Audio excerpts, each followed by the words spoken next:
Man, happy Friday, guys. Good morning. Good morning. Well, I can't blame them. I understand it completely, and yet I'm still furious about it and disagree with pretty much everything that happened yesterday.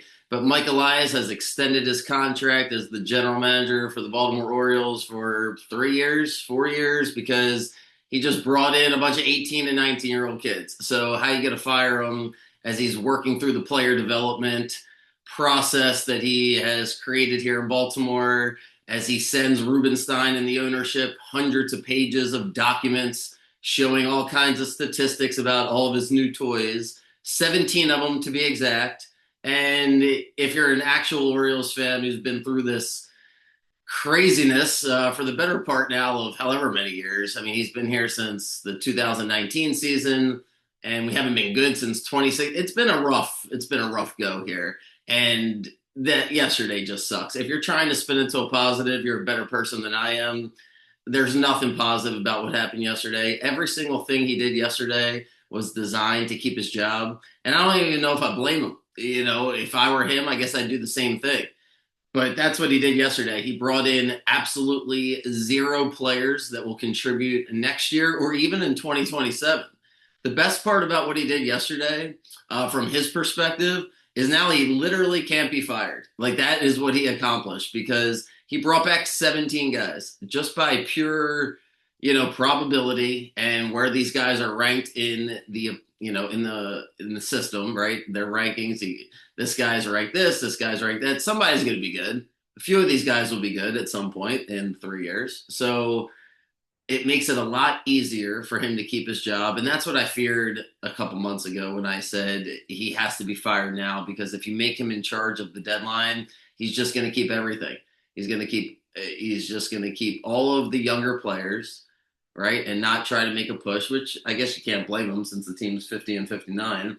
But then he's just going to unleash these guys and get a whole bunch of younger people so he can retool the farm system and get some good press about it and keep his job because he's the one developing all the players. So for that reason, I didn't want him in charge of the deadline. And here we go. So what's the worst thing that he did? Well, the worst thing wasn't yesterday. The worst thing happened to be during the doubleheader as the Orioles are playing the Blue Jays. And for whatever reason, the Orioles decide to play their best baseball here, against the best team in baseball, excuse me, and as the deadline's about to happen. But nonetheless, here they go, just smacking the ball all across. And they're actually having fun, right? Everyone's hitting home runs. It feels like, man, are they actually going to sweep the Blue Jays here? And before they can sweep the Blue Jays, the Orioles decide to trade Sir Anthony in the middle of the doubleheader, like after the game's over, to the Blue Jays, which I think just begs the question, why, right? And so you think about it, you're like, okay, they get this guy, Watts, whatever the guy's name is. I don't have time to go through these prospects. I'm going to have a headache if I read any more about the prospects, but whatever. Let's say the guy's really good and that's who they wanted to get. Who has the leverage in this situation? The Orioles or the Blue Jays? Because we're in the process of kicking their ass. The Blue Jays at that point have lost now three in a row. Ends up being four in a row as we beat them in the doubleheader. But the Blue Jays are, they're kind of falling apart. They need bullpen help. And Sir Anthony's going to have a market, right? It's not like he had to be moved 2 days before the deadline. So why are you moving him? Why? Like, what is the point? You just kill the vibes. I swear he looks at everything like a video game. He can't think beyond that. And yeah, we go on to win the doubleheader, but of course it bites you in the ass the next day when it's like, man, couldn't you just held on to one more day? One more day to have, his arm as the Orioles are trying, they're 7.5 games out with 53 games left. They're not out of the race. I actually think they're going to play really well now because they all hate the general manager, and now they don't have to think about him and play well in spite of him. I actually think the Orioles are going to have a really good finish of the season, hoping that they get really close here to the playoffs because I don't know, something just felt different in that Blue Jay series. They're smacking the ball over the place. And of course, he has to trade all the bullpen guys 3 days before you have to trade them. Like it just really is. Woo, that was one. So we lose that game to the Blue Jays. That's not great. And then Kittredge gets moved. So let's just go. I want to go through each trade and why it pisses me off on each trade. So the Kittredge trade, Makes zero sense. I can't understand it. You have him for $9 million. You need at least three bullpen guys next year. What is the point in trading him for a 17-year-old kid? Like, I cannot believe that's what they did. So all they have to do is barely pitch him down the stretch, save his arm, let him rest, and then he's your setup guy at worst, next year. Insurance as a potential closer. I mean, like, oh, Lord. Okay.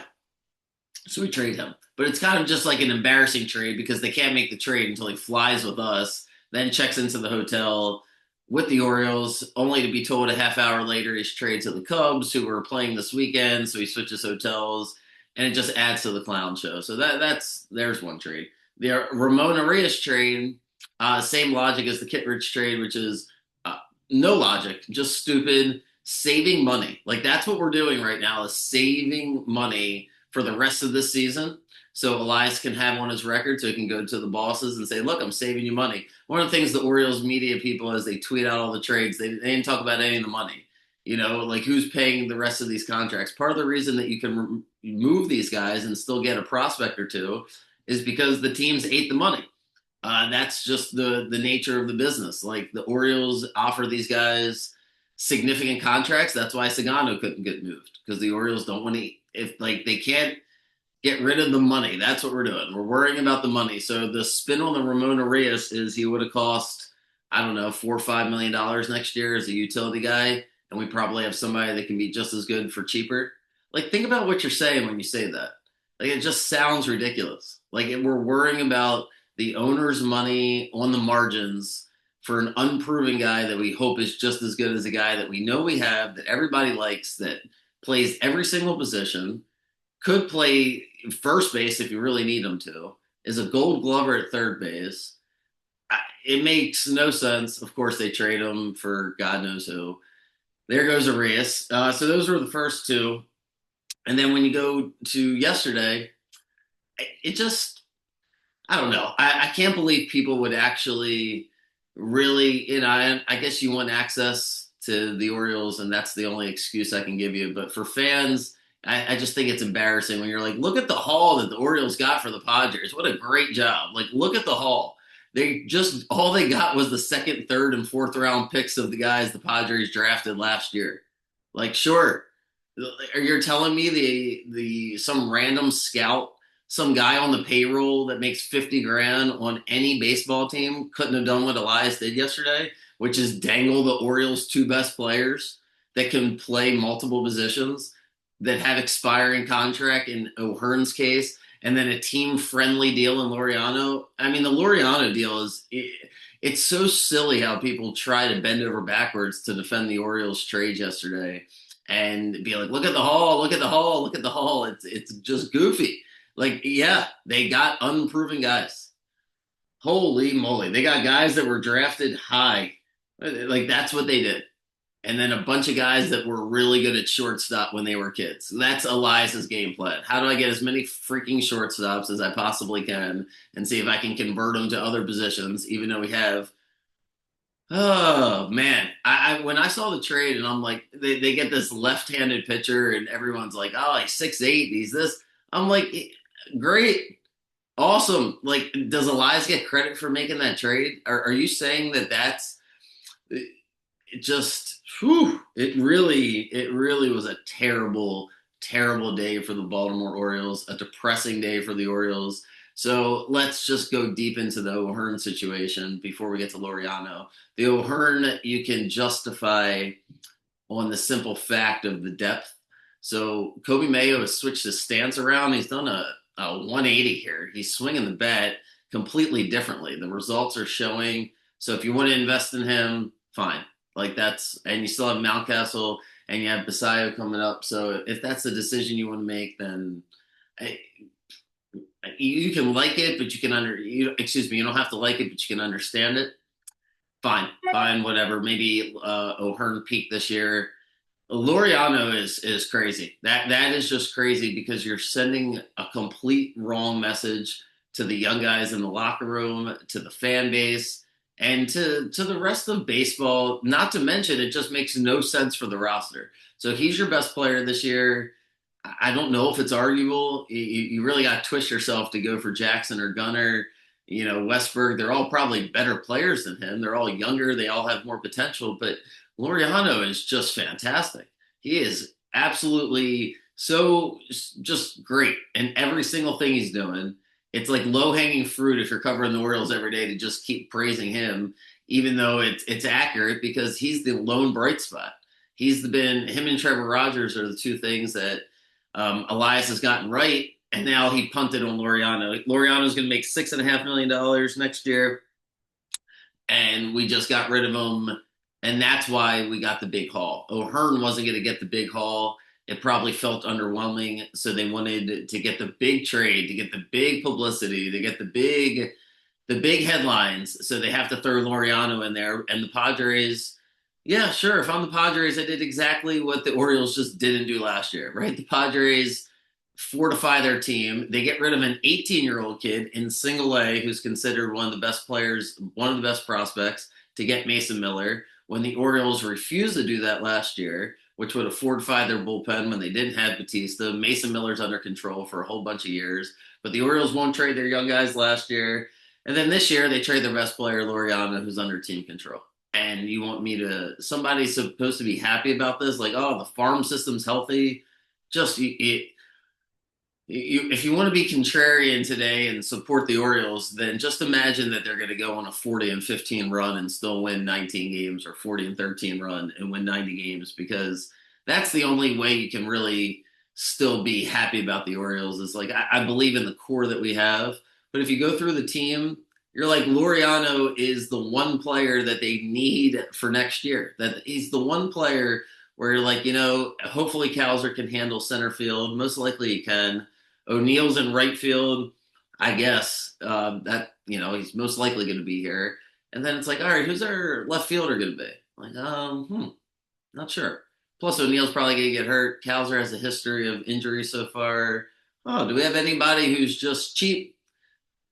And it's like, oh, we have somebody that's cheap and amazing while we try to figure out if Beavers is ever going to be a thing, if Kerstad's going to get himself back together, if Enrique Bradfield develops. You have all these, maybe there's another guy or two in the outfield that's going to develop at some point, but not next year. They're not going to be better than Laureano. So just that's crazy. Same thing with the Reyes. Those trades are just stupid. Makes no sense. What else did they do yesterday? They get rid of Charlie Morton at the end for nothing. That's great. Fine. Whatever.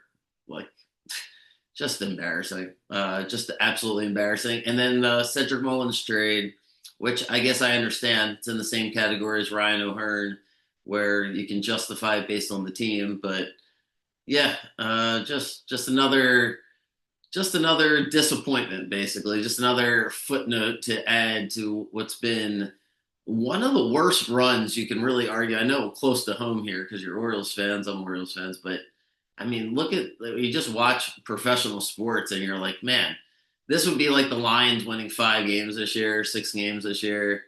Like that, I guess that's the type of time that we're on. If you think the Lions are going to fall off because you wait so long to get ready to go, you finally get your team and you get close, and now you're just you couldn't feel more pessimistic about what Elias did. With all that being said, I still really like the 6, 7 best players on the Orioles right now. So I'm just gonna watch and hope that they play well in spite of Elias, because I do think that the way they hit the ball against the Blue Jays, something feels different. And now they're forced to take over the locker room. I guess Adley's the oldest guy in the locker room as far as tenure with the Orioles. So it's Adley, it's Gunner, it's Calzer, it's Holiday, it's Westberg.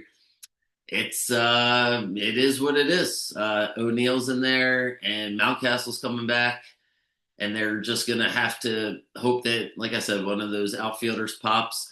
But it's really difficult to be like, man, that was awesome yesterday, or let me research these 18-year-old kids and hope that one of them's amazing, because a couple of them are going to be really good. Like, that's just the nature of the business. But Elias bought himself time. That's the headline. I think covering it any other way or trying to read deeper into it or give him a lot of credit for the haul that he got is just really silly. The way trades work now, almost more than ever. And then this will be my final point on it. With all the enhancements in AI and all the available information that we have, it's really hard to quote unquote rip somebody off of a trade.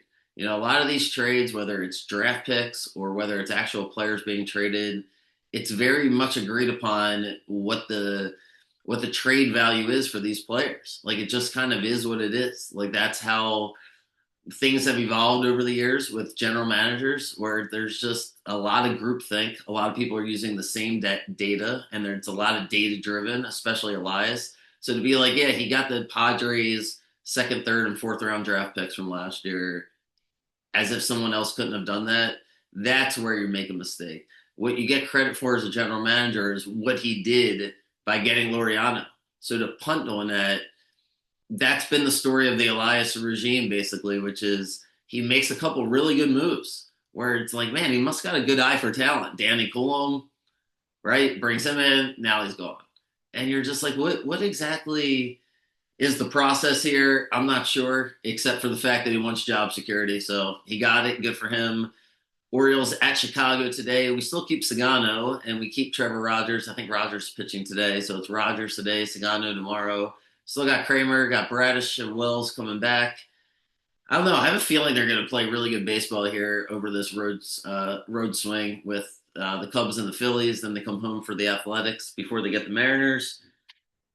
Yeah, maybe they just play better in spite of what the hell's happened this year. I sure hope so, because being an Orioles fan is going to be a lot more pleasant after I stop thinking about Mike Elias. But for today, woo! God almighty, I thought he did a terrible job. So screw him. It'd be nice if he just resigned, but that is the complete opposite of what happened yesterday.